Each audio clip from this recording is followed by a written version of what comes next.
Pinupuri ka namin, O Diyos, Ama, Anak, at Espiritu Santo.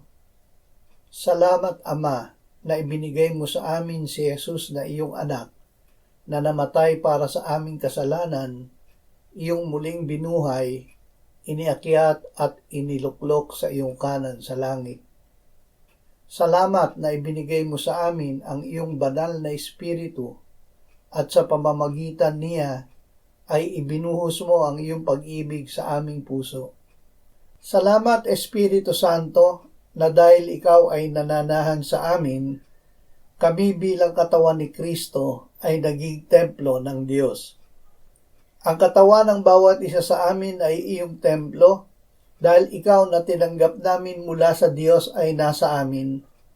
Hindi na kami ang may-ari ng aming sarili dahil kami ay binili ng mahal na dugo ni Jesus. Akayin mo kami na gamitin ang aming katawan upang luwalhatiin ng Diyos. Amen.